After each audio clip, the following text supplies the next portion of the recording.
Hello and welcome to the Business of Love, how brands build and lose emotional connections. Hello, if you're watching live, please feel free to put some questions in the question box or into the chat box if you can't find the question box because Zoom's a little bit confusing. And if you're watching on the recording, please feel free to get in touch with a question as well. So yes, we're going to be talking about a whole host of brands as case studies with a kind of deep dive into 5 particular brands: Burberry, Patagonia, Lululemon, Uggs, and Pandora, as well as looking at some brand partnerships with celebrities and a phenomenon I'm calling the wife guy effect. Mysterious, but there'll be more on that later. So yes, please submit your questions throughout, and we'll have a good Q&A at the end. But without further ado, let's introduce our brilliant panel. So Olga, would you like to briefly introduce yourself and your work and anything else you'd like to tell us? Yeah, sure. Nice to have all of you today. I'm Olga Logunova, and I combine my university career at King's College London and industry consulting in social media intelligence. My main area are beauty, fashion, and FMCG brands. So I will be happy to share my insights with you today. Thank you so much. And Oryelle. Hi, I'm an associate research director here at Pulsar. My specialty primarily focuses once again on fashion and beauty. So I think Olga and I are going to be talking non-stop in these areas, but more widely looking at kind of consumers interact with brands from a kind of more of a psychological phenomena. Very pleased to be here. And this is very psychological phenomenon today because we're going to talk about love, which I'm really excited about, and all the different kind of facets of love, obviously from a brand point of view. But before we dive into that, I just want to talk a little bit about Pulsar because maybe not everyone would know about Pulsar. So if you're a regular to these webinars, because I know there's a lot of people that come to all of these webinars, you hear this same speech every time. So I apologize that you're hearing it again. But at Pulsar, we gather conversational data from all across the internet. That's all social sources such as TikTok, X, Pinterest, Reddit, Facebook, as well as and many, many more, as well as search from Google, online news, forums, blogs, podcasts, and broadcast data from television and radio. We've also got a completely new product out called Narratives, which is powered by AI and kind of tracks the narratives on any given subject, and very exciting. So yes, this in short allows brands to analyze its sub-audiences and the narratives that are around what it's wanting to look at. We offer all of that on our platform, plus our in-house research department that acts as a consultancy as well. So yeah, any questions about that? Reach out. So love, more and more people are talking about love in relation to brands. As you can see on the left here, this is love in relation to brands. So I wanted to kind of introduce this alongside one of the most romantic, love-filled poets ever, Shakespeare. They do not love that do not show their love, from Two Gentlemen of Verona play. At this point, one of the characters, Julia, is handed a letter from her kind of suitor, her lover, and she's pretending in front of her maid to not care about it. She rips up the letter. She goes, "Oh no, I don't care what this guy has to say," but she immediately regrets it. And at this line, it's kind of Julia realizing that true love must be expressed openly rather than hidden or denied. What's that got to do with brands, I hear you ask? So this is similar to how brands need to demonstrate their love to customers. It's not just assuming loyalty. A brand can't expect love and trust and companionship, lifelong companionship from its audiences if it doesn't invest in its audiences' emotions and emotional relationship. So who's doing it right? You may think about Starbucks's commitment in 2012 to putting your name on the cup rather than just saying latte. They say latte for Sal. That's my name, by the way. My name is not Pulsar. I didn't do my introduction, but I can't change my name from Pulsar on Zoom. Otherwise, it changes it for everyone. So my name's Sal. And you might think also Spotify Wrapped. It's quite a personalized annual music moment for you that makes you kind of feel special, makes you feel seen by a brand. But anyway, so I think I wanted to kind of pass this just first to Oryelle. Why do you think love is on the rise? I mean, we've talked a bit, you and I, about trust and love. What do you think the correlation is there? Yeah, so from my perspective, we have seen several metrics across the UK and the wider global sphere which indicates that trust is on the decline.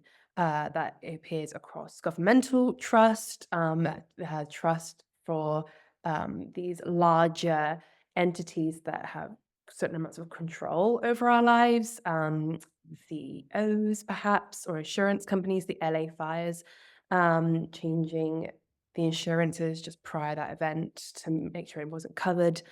And basically we have indications that there is growing skepticism and growing distrust across these various spaces. Now, it may be unusual that I'm talking about growing distrust in a conversation about love, but I think the two go hand in hand, where as people are talking and sharing their fears and their frustrations, talking about how, oh, you can't trust this brand, you can't trust this company, you can't trust this entity, you naturally begin to invite conversation and references to those that you can.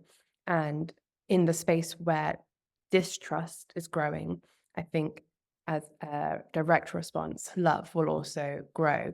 So an example being, oh, you can't trust an X brand for to tell you the truth. Maybe they're raising their prices. I don't trust them. Their profits are rising, and we're not seeing any of those savings. So I recommend this other brand. I love them so much. They've kept their prices consistent, or they always ensure that the quality has been maintained. So I think what we talk about later on, a little teaser, is that advocacy is a real dominant force within brand love. And I think that ties really well into Sal's point here about with the Shakespeare quote. You have to show love. And the reason you are showing love is because you are trying to share it more widely with others. Yes, my crowbarred Shakespeare quote. I needed to get it in. I needed to get it in. And Olga, so we've spoken as well a bit before about emotional connection with brands. So can you tell us a bit about, like, from your perspective, why that's so important from your perspective? Yeah, so from my perspective, when we are talking about love, is more about emotional, and it's really hard to explain for users, for customers, what do they feel, and so always we have sentiment metrics and try to estimate positive or negative tone of voice, but it's not enough when we are talking about the trust, for example, when we are talking about love, because it's more complicated to define which emotions or which combination of emotions we are feeling when we are talking about the shopping, when we are talking about our new product that we have, and we just try to recognize the set of emotions and emotional connections which could be created by brands and could be defined by their audience. So when we are talking about technical part, we just try to estimate and we defined the number, the share of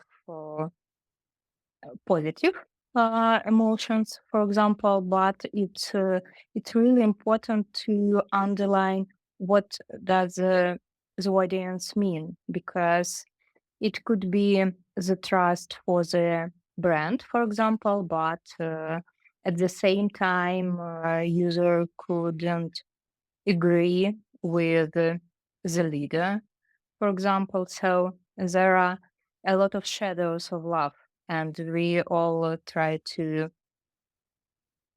find them. I love that. More shadows of love, and to seeking them out. I guess it's because we kind of need to create more than just love. It's like that, that kind of emotional connection that's unique to each brand. So how do brands earn this loved status among communities and among audiences? So here we see mentions of I love and some popular brands, very obviously non-exhaustive list of brands that people love, just to kind of get a little starting point here when we're kind of pointing to brands we want to examine. As we step into this, Olga, I know that you wanted to chat a little bit about a brand on here that is like a touch point in your life, which was Disney. Do you mind telling us a little bit about why that's Disney's connection that it forms, before we kind of get into some more detailed look here? Yeah, so for me, it's really interesting is that conversation about ChatGPT also include expression of love, because usually when we are talking about AI usage, and due to the last Microsoft research about AI online conversation, we know that AI are often discussed in the context of efficiency, context of automation, and fear. So we often talk about the fear of the unknown, the fear of jobs replacement, fear of losing human touch. And it's fascinating that we can see ChatGPT here because it challenges the common narratives. And GPT brand did it. And this suggests that despite the skepticism, people are forming emotional connections and love with AI. I think it's a good sign for all of us. I think that's really interesting as well because well, I hadn't you know thought too much prior to this coming to this webinar about ChatGPT being something that people can love. I know someone who uses ChatGPT as a therapist, and it's that kind of, or it's has a like a running conversation for free therapy. It's very interesting. Just wanted to point out some social samples here, of people talking about how they love these particular brands. This I love Lego and I love my partner here. So it's like kind of Lego forming an emotional connection. People obviously have an emotional connection with Lego due to its kind of following you potentially from childhood to being a parent to maybe, or you could be getting into Lego in your retirement, making a 2,000 piece Lego sculpture. We've got Disney here, so it's people saying, I love Disney, Disneyland. I have the shirt, my work lanyard. My kids only watch Disney. It's got kind of incredible touch points throughout people's lives. It's kind of not just the thing you can buy, it's also a thing you be. You kind of are in Disney girl. Everyone knows about this. So it's kind of in identity intersecting with love here and brands. There's something I wanted to circle back to with ChatGPT, which is, I think, something that you could speak to quite well, Oryelle, which is industry worry versus consumer preference. So I think you've kind of talked about this a little bit before, but kind of, I think the whole world's worried about AI, and yet ChatGPT is showing up here. What's that about? Yeah, exactly as Olga mentioned, the common narratives within the industry, within the tech space, within governmental practices, is something that ChatGPT AI generally is perhaps something to worry about, it's considered in the same lines of conversations as regulation. It's seen as a force that we need to understand. Whereas social media, kind of first and foremost, will be kind of the ambient feedback, the voice of the consumer. It's everyday people who very much predominantly uses social media, even with the rest of us like lurking alongside. And what's really interesting is something like ChatGPT, again, exactly Olga, as you said, and Sal, that you said it here as well, has clear efficiencies that people can tap into and use very, very readily. So I know people who are, neurodiverse, who use it every single day to help them break down tasks and actually kind of support them in a day-to-day world where perhaps before they would have had to be a bit more overt in struggling with a particular experience or a protocol. They're now able to, like, in their pocket, deal with that challenge or that task without having to bring too much attention to it. So their support that they immediately feel is something that they love, in kind of the same way, perhaps, as the very first people who ever wore glasses probably really love the glasses and really talked about the glasses space, having to really like lean in. And I think that's really interesting with Sal, with your point around Disney and how people love Disney.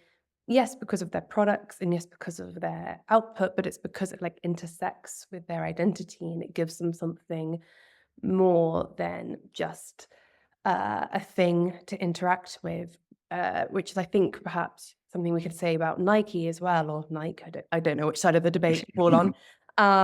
Where yes, people love the product, they love the values and the Nike advocate for, and the sort of brand personality that it's sculptured around itself. So yeah, I think love really goes kind of beyond the tangible and goes into identity, goes into support, and has various other touch points into a consumer's life. Absolutely. I'm kind of reeling at the thought of someone, the first set of people to buy and wear glasses, posting on TikTok about their glasses. Thrilled. Talk about the first of its kind. There's one brand on here that creates a product that has what I'm going to copy a phrase that Oryelle used when we met earlier this week, a diminisher of love. And perhaps this isn't something that anyone wants to dwell on for very long, but I wanted to get this into the webinar because I think it's important. This is Tesla. As we can see here, this is obviously just a tiny amount of the conversation that I've shown here. But as we can see, people loving Tesla, but absolutely hating Elon Musk, and that being a barrier of love for them. And yet still, so this is kind of something an industry is worried about, or maybe people as a collective are worried about. However, it not diminishing love, but in fact that's not diminishing mentions of love, but diminishing that feeling of love. So we can't simply go with this mentions of I love, because love is a nuanced and interesting deep emotion for brands as it is for people. So yeah, I also wanted to kind of circle quickly back to this idea of a platform versus a consumer good. So obviously here, like I said, this is not an exhaustive list of brands by any means, but I wanted to kind of look at consumer goods versus platforms here to kind of show that these non-physical spaces and non-physical entities are still kind of capable of producing feelings of love. Like we said with Spotify Wrapped and Netflix here, they were going to look at Netflix and its transgressions later for bringing back the rom-com, which is true, and bringing back the kind of cheesy Christmas film as well. I think it's definitely done that, at least outside of the US, where Hallmark is not really a thing. There's also Vinted here, which I know is loved by Oryelle, loved by me as well. My partner literally put things, I think it was 20 items on Vinted. By the time we woke up in the morning, 8 had sold. We'd made a tidy profit straight to the post office in the morning. Love it. But yeah, I think we've spoken quite a lot about how kind of physical platforms can create those feelings of love. So I might move us on to talking about some beloved brands, which is the kind of in-depth research that we're going to talk about for a good few slides. So here we look at Pandora, Burberry, Patagonia, Lululemon, and UGG, 5 kind of fashion brands, and the kind of facets of love that people are talking about. So yes, this is kind of taking a deep dive into these beloved, or as Shakespeare would say, beloved brands. These 5 all have like a very different audience and kind of relate to it through this triad or maybe prism of love. So these 3 on the side, not to just read from the slide at you because I find it really boring when people do that. But so we've got affection, which is kind of maybe clear expressions of love. Admiration, which is a feeling of respect, approval, appreciation for a brand. So kind of really repping it. And then advocacy. So this is kind of the people, like kind of how Oryelle said earlier about when people really gunning for a brand, they're really kind of saying, look, maybe you don't want to look at this brand, but you should be looking at this brand because they do X, Y, Z. They stand for this. They stand for that. So yeah, let's break it down and have a look at this prism, each brand through this prism. So we can see how each brand has this unique footprint Pandora obviously has the highest level of affection, which is I kind of love statements. Mhm. And we can see one other outlier here, Patagonia, which is leading in advocacy. So this is maybe kind of where identity is going to intersect with brand love in a way. So Olga, I think, um, would you be able to tell us something a little bit about how maybe the gender or the gender makeup of marketing kind of material can intersect with brand love here and lifestyles and values? Yeah, it's so interesting how different dimensions, 3 dimensions of love are mapped onto these 5 brands, and it helps to see how consumers love brands. And I hope it's possible to say. I think that uh, this picture shows us that love isn't natural. Maybe it carries cultural and gendered expectation. And Patagonia differs significantly, and we can see that Patagonia's love might be rooted more in respect and advocacy, and basically, adventure and outdoor activities have traditionally been rooted and been coded maybe as male. And here we can see that. Patagonia is the only one brand who has a great share of advocacy, and I suppose that it could be due their male audience and their perception of love. I think that's so interesting, isn't it? It's like, obviously, maybe we're not here today to break down the gender binary and patriarchy and, and the state of gender politics. But it is very interesting to see the one brand that is maybe least heavily dominated, marketed towards a female audience. Not that any of these audiences are specifically marketed towards women exclusively, but Patagonia is one of those ones where it's kind of different. I think, yeah, Oryelle, do you want to kind of take that further in, because I know that you know this piece of research quite well, and talk a little bit about talk about that a little bit further. Yeah, absolutely. I think it's really interesting, as you mentioned before, when you talk about love, it's so nuanced and sort of multifaceted.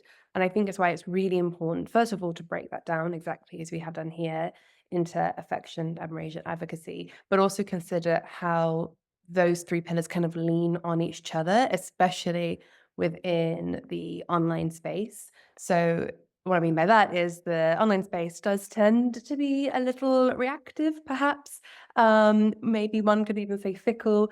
And so you could it completely make sense to me that so many of these brands, I mean, literally all of them, over 50%, it has made up with affection. People saying, "Oh, I love this, I love that." They could be talking about the product, the campaign, the delivery time. They could be talking about so many varying facets.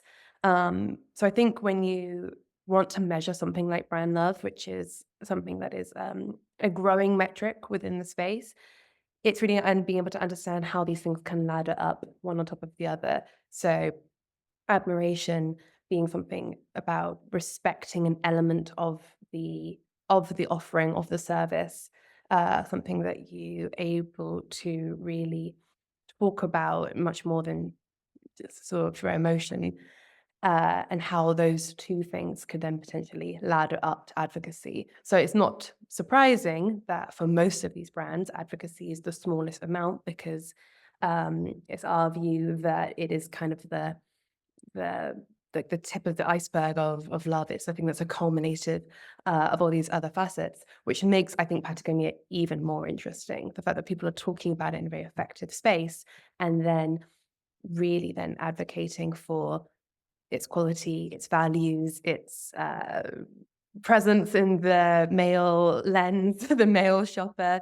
Um, we know that when things are targeted towards male shoppers, they do tend to focus on the qualities of the product. They do tend to isolate why something is considered like the best, as opposed to just you can like this and this is nice and it's up for you to buy it.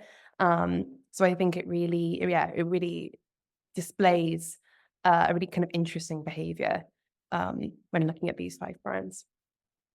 And talking of the best, this is exactly the evidence that we can see. So we can see this kind of converse. So here we're looking at before we build on what you both were just speaking about on the previous slide. I've just explained what we're looking at. So this is the keywords, just straight up keywords mentioned in association with these brands. And I think it's really fascinating to see this very like converse relationship with the love and the great best pairing is quite interesting. That the kind of great and best thing is maybe that less emphatic or less emotional language, but it's yet still being used to talk about an emotional relationship with a brand. It's kind of being that objective. This is the best, this is the best on the market, and yet still kind of showing that kind of deep care and affection. It is interesting as well with Patagonia, not just to look at this through a gendered lens, but also through their kind of social work and their kind of climate justice work as well. They also have a free mending service, at least within the US, where you just pay for the round shipping, and they'll mend any broken Patagonia clothes for free, and the repair work is in most cases just covered completely by Patagonia, which is very cool. It stops products going into landfill, it saves money, which is a very interesting thing that's quite counterintuitive for a brand, but it's worked so well for Patagonia in their niche with their audience. It's kind of really kind of tuned into what people that value their brand also value. So yes, I just wanted to kind of have a look here, and I know there's a few other pieces on this chart that are kind of interesting to draw attention to. But Olga, Oryelle, is there anything that you want to kind of hand it over to you? Anything you want to draw attention to in this chart? Olga, do you want to go first, or I don't know, talk? Yeah, you could, sure. The thing that I find really kind of noteworthy here is, and again, this kind of builds on this point around it's an incredibly important metric, brand love, but just having "do you love us" like on a survey might not be the most reliable or robust way of measuring it, because as we can see here, we have 5 brands, each with kind of varying levels of how much you would quote unquote love it, using just that word, Pandora, performing well above the category average here when looking at these 5.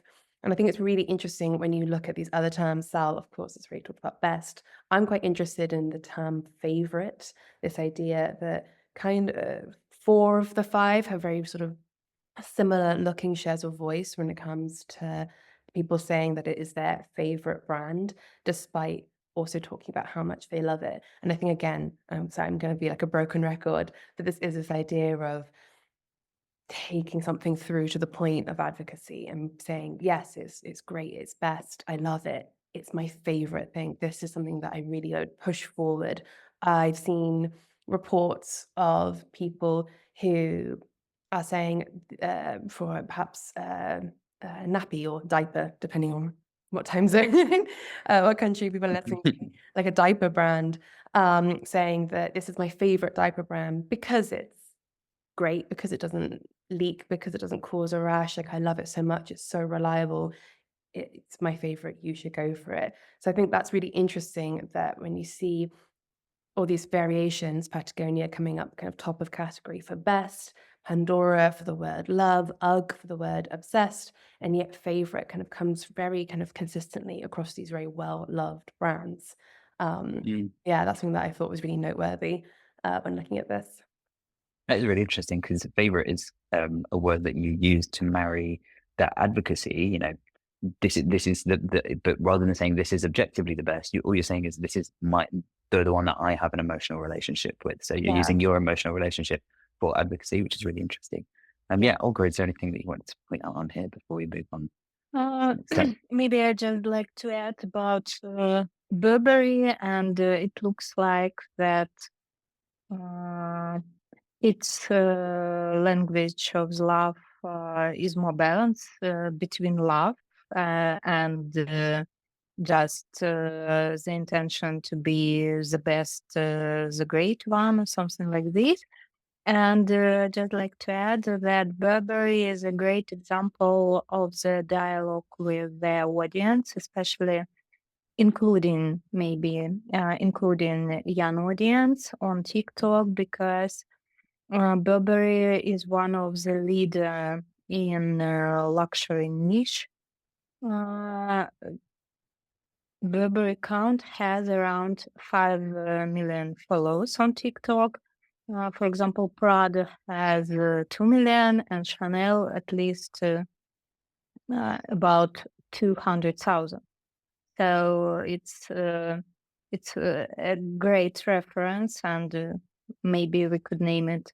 So Burberry account is like a mega influencer, and their followers, their consumer, try to add something to the perception of their loved brand, and create perception of the opportunity to be at the same page with all their audience. So it's a good example for this niche. I really like that, and I think there's some good stuff about Burberry later that we'll get into as well. But I think this balance is so interesting. The one kind of landing slap bang in the middle of this case study here. And then the one thing that I want to talk about is I think obsessed, which is on Uggs and Lululemon. Because obsessed is a very it's a very young word, it's a very Gen Z word. It's also very memey, very online word, which takes us to this next slide, which is, some people think that emojis aren't important, but I think emojis are really important. I know that some Gen Zs out there, you're not using emojis, you're using text only. Well, you think you're so cool, but I love emojis. And I use them like punctuated. Obviously emojis are kind of a good reflection of of sentiment of how people are talking about the brand, maybe even more so than their words. So the word love could be ironic. It could be, there's a brand that we didn't include in that chart right at the beginning of the love bubbles was Facebook. Well, Facebook came up really strong because a lot of people ironically posting screenshots of, funny or embarrassing things on Facebook on other platforms saying, God, I love Facebook. But they're not actually using Facebook. They're just there to kind of mock it. But here we can see a high prevalence with Ugg and Lululemon of the laughing crying emoji, the famous herself, laughing crying emoji. I think humor and memes is a really interesting thing to talk about in relation to loving a brand. Obviously, you can affectionately rip something, as we'll see on the next slide. I think Crocs is a great example of that. Obviously, not included in this study, but Crocs is kind of a great example of something that people really love to have at the butt of a joke. Oh, But like, I'm wearing Crocs right now, so but I would put them at the butt of a joke. But I'm also wearing them. I think, is there anyone that wants to kind of chat a little bit about this kind of laughing emoji prevalence? Either of you, don't mind. Who takes the reins? Yeah, absolutely. Before getting to the laughing emoji, I just want to call out the Burberry having the largest share of voice when it comes to the fire emoji. I think really the Olga's point of their ability to really connect to their audiences online and be basically seen as kind of a apparently an ultra influencer. I had no idea. Like the fire, lots of emojis have both literal and figurative interpretations. They have dual meaning, but the fire emoji is mostly used very positively when something is considered very, very good. It's very rare that people use the fire emoji to denote literal fire. I think it is really interesting here that kind of the two brands that we've talked about most notably, like Burberry and Patagonia, for their unique positioning within their respective spaces, are coming up top for the fire emoji, whereas Pandora comes up top for the sparkle emoji, which is used often to denote something that's special, something that's unique or should be emphasized, but also can be used in a literal sense of something that's sparkly, which I think really makes a lot of sense with Pandora's content and messaging assets as well. So I know I didn't talk too much about the actual laugh. That's all right. That's more important. I think it's interesting, the sparkle emoji as well. Pandora has the biggest use of the white heart emoji, which is really interesting. And I was thinking about this and Pandora's like kind of like association with love. And Pandora is one of those brands where people who will get a Pandora item often as a gift, not for themselves, and often with a special day. Maybe it's a birthday or an anniversary. It could even be engagement ring.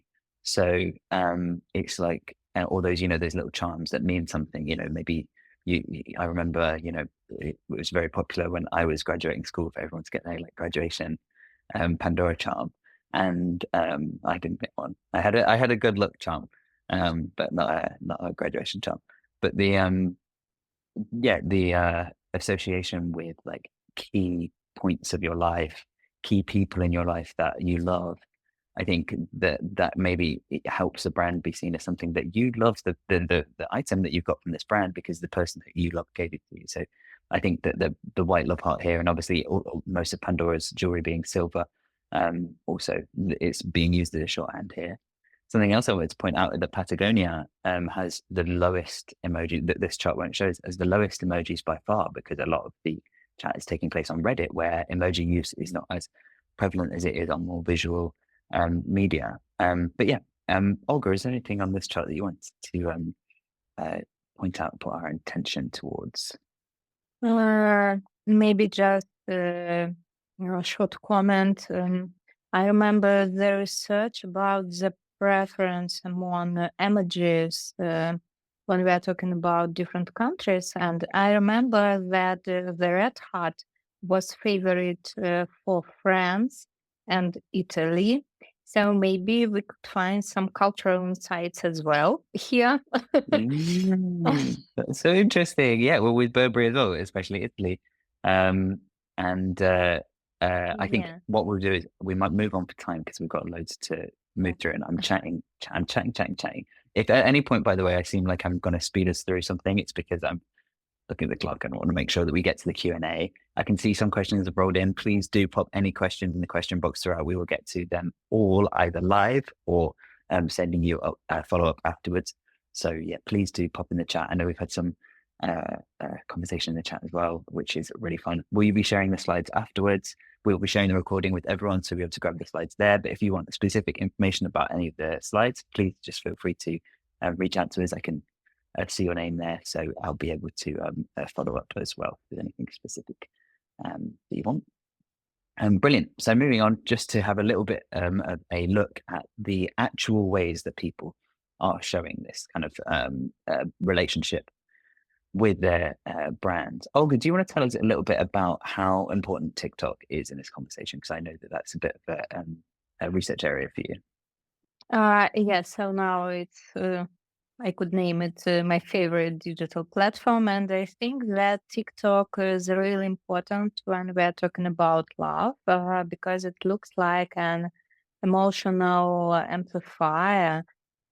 Because TikTok role in shaping brand love is particularly significant because it built on raw authenticity and unscripted content. So TikTok allows users to shape and define a brand and their perception. And you can see, as an example for Loog, hashtag is, yeah, we can hear, yeah, we have it. So hashtag's role is massive, and it helps for user-generated content to be visible and work with the official account at the same page and create the perception, and every consumer has an opportunity to give their feedback and makes excellent video about the user experience. So it's really easy to build brand with the brand itself. Yeah, it's like that making a relationship, isn't it? It's making the emotional connection. When you display your life on a social platform, you maybe get comments engaging with you. You get followers engaging with you because of your use of content with Yeah, the and brand. at the same time, it's so simple to be visible because you could have just 100 follows, and it will be enough to have a million viewers. So it's only one platform now, Yeah, maybe where it's possible yeah, it's to an be accessible be platform. viral. Sorry, so yeah, to Yeah, be yeah, no, no, it's viral, all right. it's easy. Please, Yeah. I'm going to encourage any interrupting of me, possible by either of you, because I love it. It's more like I wish we would like sat in a room together. It kind of makes that vibe. And then before moving on, I just wanted to kind of mention one thing about Lululemon being a very, very visual, aesthetic, community-driven brand, whether it's a gym community or like a young mum community or outfit of the day community. There are a lot of that, and on these visual platforms. I think, yeah, Oryelle, do you want to speak a little bit about Lululemon and its kind of it's being the least monolithic out of all of these brands? Yeah, thanks so much. Lululemon is a particularly interesting brand because, exactly as you said, it's focused on community, as opposed to Patagonia focusing on values, or Burberry perhaps focusing on more of the product. Lululemon is a brand that has come up for me in my research where people engage with it, from a product perspective. They're going to the gym, they're young people, they're wearing it as athleisure, or fine, nothing that surprising here. But what I think Lululemon does very particularly well, and I think something that really encourages its brand love, is its ability to basically keep up with its consumer as that consumer goes through the various stages of their life. So using the young mums as an example, I've seen data, I've seen the posts of people saying, I wore Lululemon when I was 15 years old, 20 years old. I go and train my sort of half marathon that we've all apparently do as soon as we hit 30. Then people start going through their pregnancy journey or pre-parenting journey, and Lululemon has products that can keep up with that space. They have bags or very comfortable outfits that are considered high quality that people can wear throughout the pregnancy. And then once they get to a parenting point in their life, once again, Lululemon is there with bags that are the right size, again, with workout wear or comfort wear. So again, that's something that was really interesting, that when I looked across the parenting space, you perhaps wouldn't be surprised that a lot of parenting brands came up with the largest amount of volume, the largest positive sentiment, the largest sort of indicators of brand love. And right there with them was Lululemon, a brand that was not focusing on parenting, but was able to keep Okay. consumer from the before stages through and then post in the parenting, which is something that I thought was really interesting as a way of talking about brand love. Yeah, they really Yeah, did it. and that's one way to keep love is to adapt or to keep a relationship. There's everyone present on this webinar will have a memory of a brand that you used to love, and now you're like, I don't know, maybe icked by, or like, can't believe I love that, or you just like, oh yeah, I used to be obsessed with that, and I don't even think about it anymore because it lost you. Whereas this is a brand that hasn't done that, which leads us very well into this next segment, which is the last on this. Before we go into our case studies on what happens when we fail at keeping love of our consumers, is audience segmentation for each brand. So obviously there's not a huge disparity, apart from obviously when you look at the difference between Pandora and Patagonia, very different. But as we kind of look at it in this kind of journey of what audience can be, the breakup of a brand in terms of how they express love, we can see fashion, lifestyle being very, very present. We've got kind of internet memes, culture, and then obviously business and travel kind of coming into these brands towards the bottom. Yeah, I think Olga, you seem to be an expert on Burberry, and we kind of alluded to this a little bit earlier. Yeah. And I think obviously Burberry seems like a big marriage of like these kind of brands that forge an emotional connection using social media, and also being like a very inaccessible type of brand. It's so expensive, it's not like Lululemon. It's not, which is also expensive, but it's high street expensive. Yeah. Tell us a little bit what we can see in the breakdown of this audience. Yeah.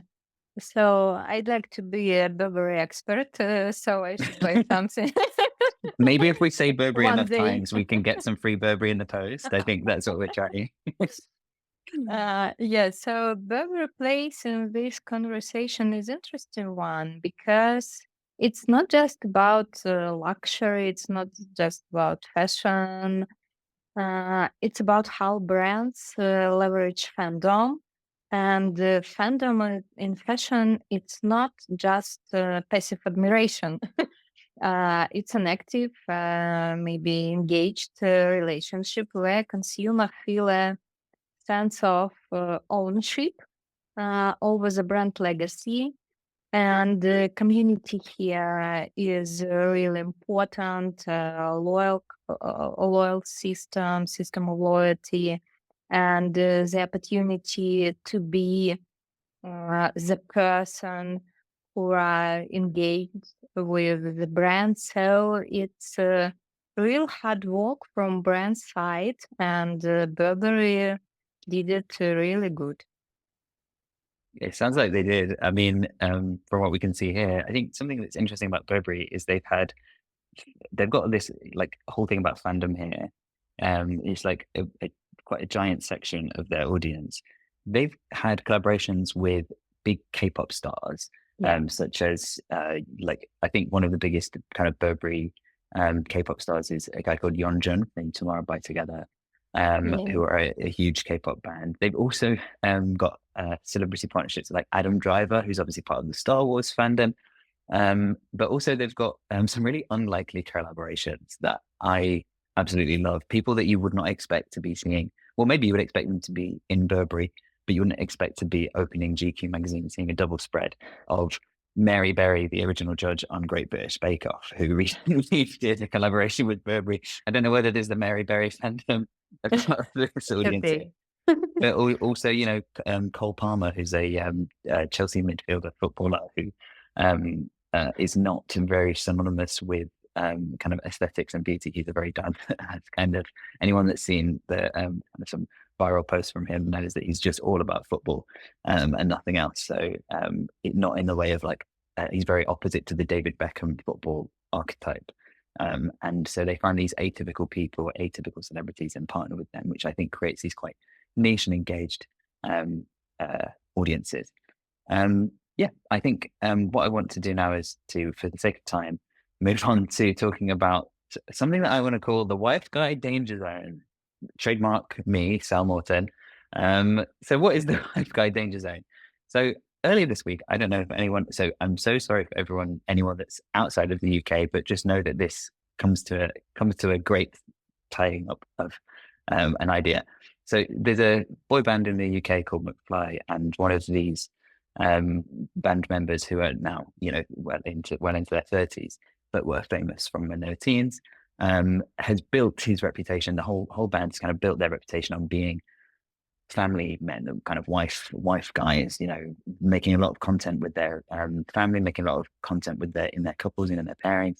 And he was seen videoed kissing someone from Love Island at the Brits after party. Huge scandal, huge drama.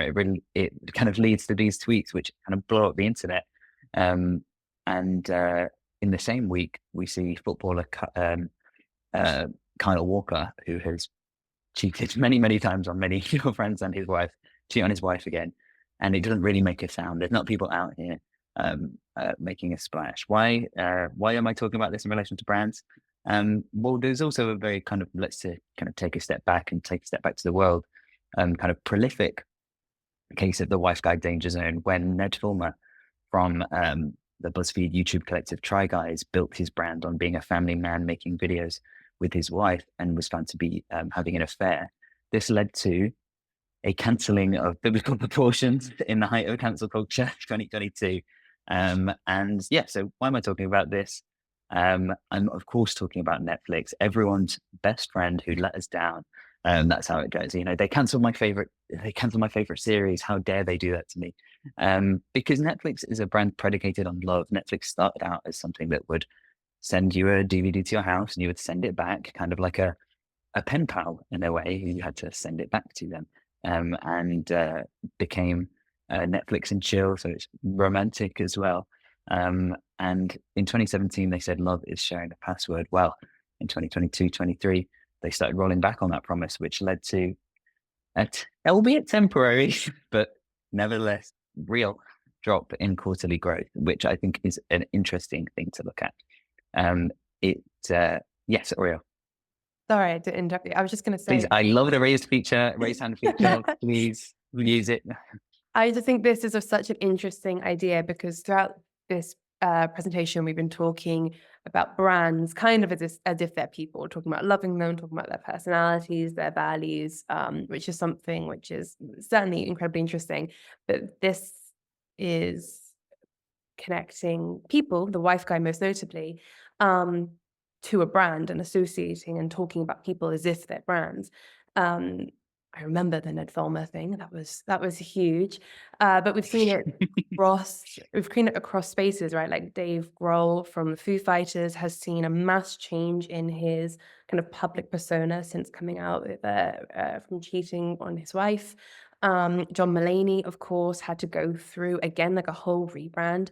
And whilst perhaps neither of them were cancelled to the degree that Ned Fulmer was, I do think it is, again, really indicative of when we talk about brands through these kind of emotional terms, we are in our brains referring to them as if they're people. We can't really kind of comprehend the idea that Burberry is thousands and thousands of people working collaboratively on a single goal. We just simply have to talk about Burberry as if it's a singular entity, as if it's a person. And oh, Nike messed up, Burberry did great, Patagonia, I really value them because they're standing up for action. So I'd really like this idea and this sort of reference that, like, whilst it feels, poor Ned, people, brands are getting judged to the same degree that people are getting judged, perhaps even more because they actually do have the money and the resources to do better. And I think you can really see the ramifications of that when you look at people who have made their personal lives their brand. And I think those two like really mirror each other and really kind of validate the kind of conversations that we have when we talk about things like brand love as a metric across various verticals. Sorry.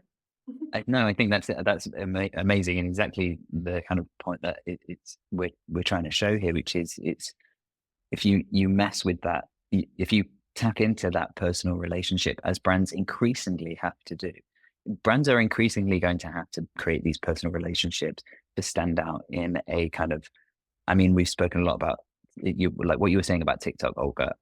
We are creating, it's easier than ever to create a relationship with users directly, and users are creating relationships with other users directly. And it's with the having to create these emotional relationships, it opens brands up to huge reputational crises when they're in a similar way. If you have to act as a person to be able to, if the brand of 3,000 people has to act as a monolithic 3,000 kind of multi personality person, we are also going to be opening ourselves up to the same kinds of things that we have in our personal relationships. Heartbreak. I think there's a really good case of this with Taylor Swift, who's obviously has a very, obviously she is a brand. She's not a corporate in this same way, but she's partnered with a brand, and this really backfired on both Taylor and Capital One online. This particular partnerships can obviously elevate people. I think elevate brands. Sorry, I think partnering with the right people is hugely important with the right product. And this one really didn't go down too well. However, Taylor's queen status made that she didn't falter too much from this. But this was just Taylor Swift partnering with Capital One Venture X card. This specific card had a $400 annual fee, $40 late fee, 20 to 30% variable interest rate, and none of those details were mentioned in Taylor Swift's ad. So yeah, I think this, I'll just move through this quite quickly for the sake of getting to questions, because I want to get to questions for the last 5 minutes. Was a very big example of how kind of a partnership was seen to be nefarious, hiding kind of difficult parts of the credit card within Taylor Swift, people calling out Taylor Swift for having enough money without doing this in her capitalist era.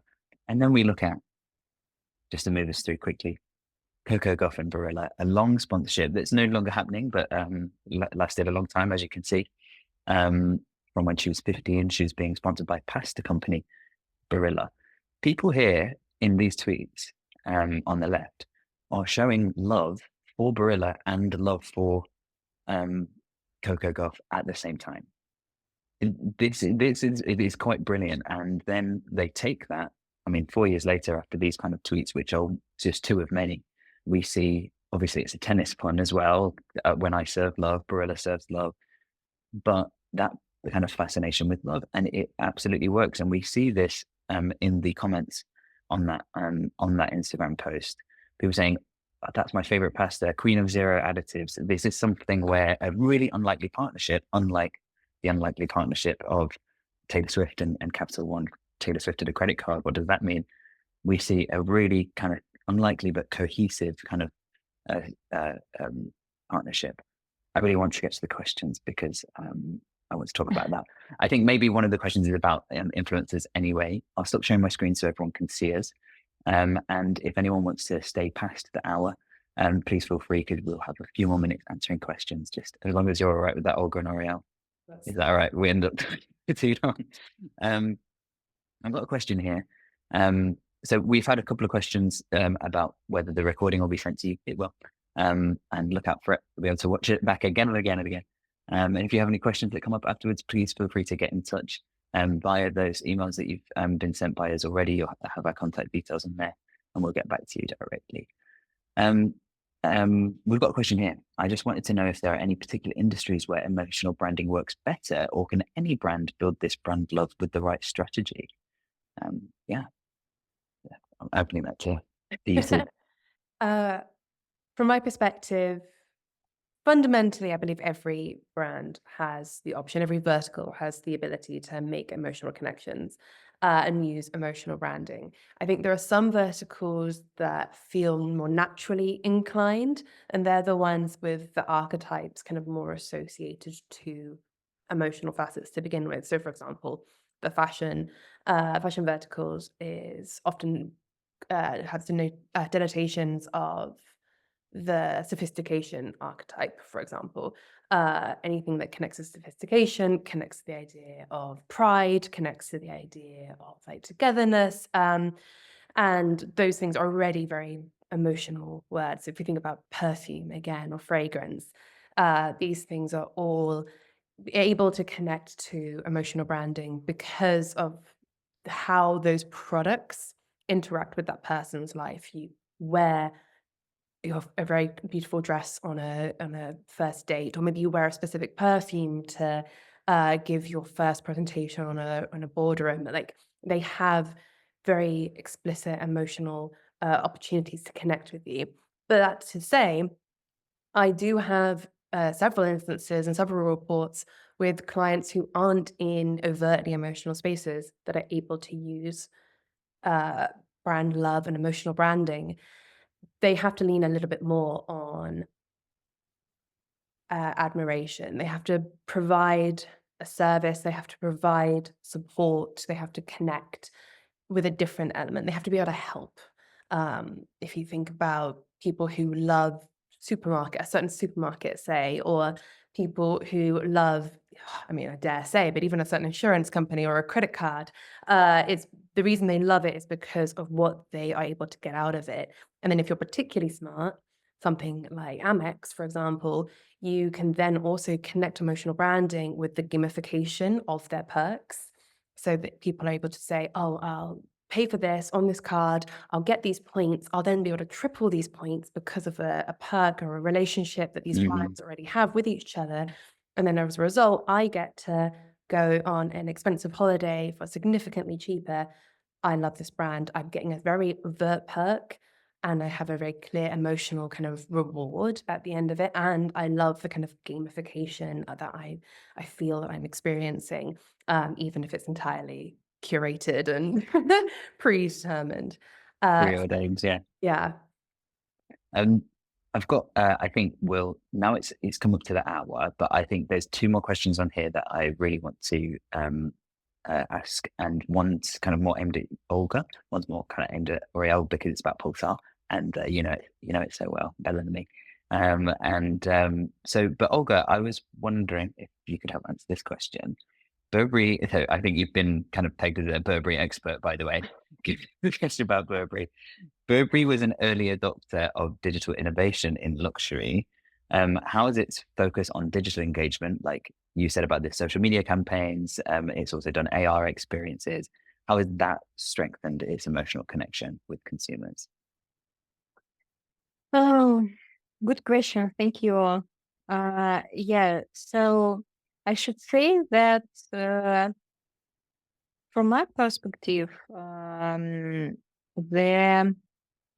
active social media companies and active digital platforms from this brand is not only about the branding and or emotional connection with consumer, it's also about the diversity, especially when we are talking about the audience, because as we said today, luxury it's not affordable for the huge audience, but still, all of them, I mean, all of brands try to create new products, new niches for themselves. So, for example, when we are talking about luxury brands and beauty, Estee Lauder was and L'Oreal, but when we are talking about luxury, Estee Lauder was one of the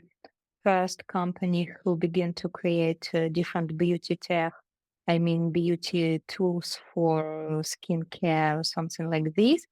Uh, at the same time, it's not only about innovation, it's one more time about the audience. And I think that focus on digital engagement, it's about the chance to join Gen Z and to create a new group of adopter through young audience and through young influencer, as we said about K-pop or stars. So it's multi-factor models. So here, unfortunately, as usual, we don't have the only one answer.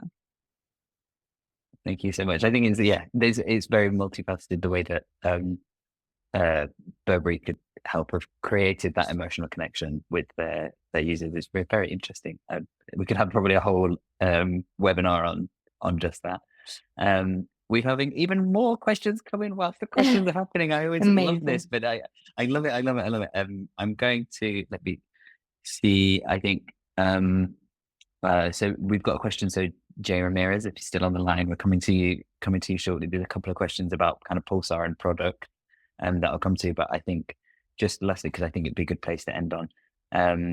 There's a question here about the way that this could affect particularly universities. So I was thinking, Olga, you might be a good person to answer this as well with your work with King's College. What would you say could be the most impactful way for UK universities to create strong brand loyalty, a positive sentiment with undergraduate, postgraduate prospects? Because there's so many universities offering all very similar quote unquote products, their degrees, their courses, but with similar propositions. So all kind of competing in a narrowing space. How would you say that this element of creating brand love could apply to universities? So now, as I can see, digital platforms, maybe unfortunately for me, it's not the popular way for university to create new audience,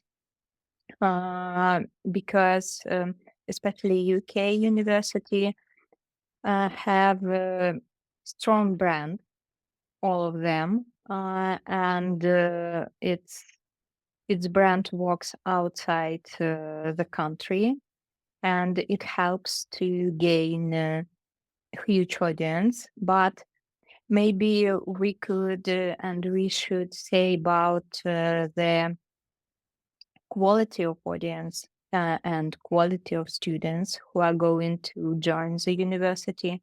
And it's also really important, and it's one of the significant parameter for future brand estimation for the next generation. So it's long process. It's quite traditional area, and I'm sure that university could and should actively use the digital platform because their core audience is Gen Z, and it's really important to work with them and speak with them on their language. So I hope that we will see Oxford TikTok or something like this because there are so many opportunities and they have so many usage user generation content and so many active audience. So it just I'm still waiting. I'm still waiting for it. Absolutely. I think it'd be a great way to engage with the young people that you're wanting to draw towards you. I think similarly as well, a great thing to do would be simply to, I'm going to have to say it, use Pulsar, because I think it's a great way to be able to see where your target audience's uh, worries lie, not just with your university. Of course, you can track your own brand reputation, but you can also find who are your target audience. Well, for a university, it's very obvious who your target audience is. They're this age, they're in this location, or maybe they're in this location, and find what their concerns are. What are their concerns? Is it that they might feel that they've heard that the pastoral care isn't great there? Is it that they've heard that there are loads of strikes because the staff aren't treated well, so they need to strike to be able to get retire, a pension? So maybe you could then look from a kind of outside the box. Oh, people have heard that at our university exams are cancelled because grades are not, papers are not graded because of strikes. Maybe we need to kind of find the source of the issue there. So that's one kind of thing that you could use Pulsar to do. And turning to Pulsar, we've had a few questions. We've also had a little bit of, I wanted to shout out, we've had a little bit of wife guy example shout out in the chat here, in the questions, but I'll kind of amalgamate it into a question here from Jay Ramirez. What is the best way to measure emotional connection to a brand within a brand community and outside a brand community? I think that's quite a good one for you, Oryelle. It's a very good question. What is the best way to measure? There's a couple of different metrics that you could use to measure brand connection. Volume is, of course, going to be a key one. Literally, how many people are talking using those key emotional terms. You can also then split that up into how many people are talking into those different nuances and different facets of brand love. So, as we had in the example before, is your brand one that experiences a lot of affection, but then it burns out before it ever gets to admiration and advocacy? Is there a lot of admiration? Is there a lot of respect? But for whatever reason, it's not progressing into advocacy. And if so, why is that? Is that because it's a busy space where there isn't a clear kind of USP for the brand? Is it one that, whilst people appreciate the perk, it's not really one that is really connecting with their needs? Sentiment is, of course, then as a result, something that's going to be really clearly important. When we talk about brand love, you are talking in the positive, and when we're talking about diminishes of brand love and emotional connection, you are, of course, talking in the negative. You can extend that further into looking at tone of voice or even emotions. We've done work before looking at the kind of percentage that joy makes up versus anger or frustration. So those are really the kind of the very key metrics I think one should focus on. But I think more than that, and I think this is something that both Sal and Olga have really kind of connected to here, I think audience is kind of crucial. How much are you seeing emotional connection and brand love within your target audience. It's ultimately, regardless if the entirety of the online space is saying how much they love your most recent campaign at the Super Bowl or whatever, if your key target audience didn't see it or didn't care for it, if they're not the ones who are able to turn to you for support, rewards, whatever it is that they're turning to you for, then ultimately that emotional connection is going to be very shallow. So yeah, I would really prioritize audience analysis, audience segmentation. And we've done this we've looked at the differences between brands, just people mentioning brand love terms, and looked at the different ones and been like, for you, this segment is a really key, unique proposition that none of your competitors are really engaging with. Lean into those. And we've also looked at the progression of different audiences across those key facets, affection, admiration, and advocacy, and saying, wow, this affection is typically very wide reaching and you're hitting kind of a lot of your key personas. But when we get to advocacy, we're actually seeing that you're really leaning in on one or two really key spaces. And that's where the volume, the sentiment, the tone of voice is all kind of coming from anyway. So yeah, I would really advise to focus on audience analysis, audience segmentation, and then those additional reputational metrics on top of that, in order to make sure that your emotional connection is as deep and as beneficial symbiotically for both the brand and for the consumer. In a word, Pulsar. That's the best way to measure. The best way.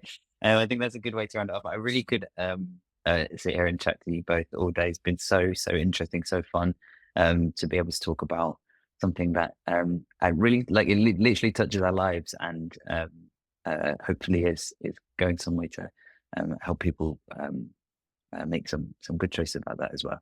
If anyone who has put in a question that would like any follow-up, especially the person who specifically asked about UK universities, because you click the anonymous box, so I can't see your name, so I can't follow up with you. If you want to reach out, please do. We could have a longer chat. And yeah, thank you so much to Olga and Oryelle. It's been absolutely amazing having you on the webinar. I really appreciate it, and I think everyone else here does as well. So yeah, thank you so much, and hope to see you again. Thank you both so much. Thank you so much. Thanks, everyone. Thanks, and to the people who stayed on right at the end, thank you. An extra thank you. All right, brilliant. Good afternoon, everyone.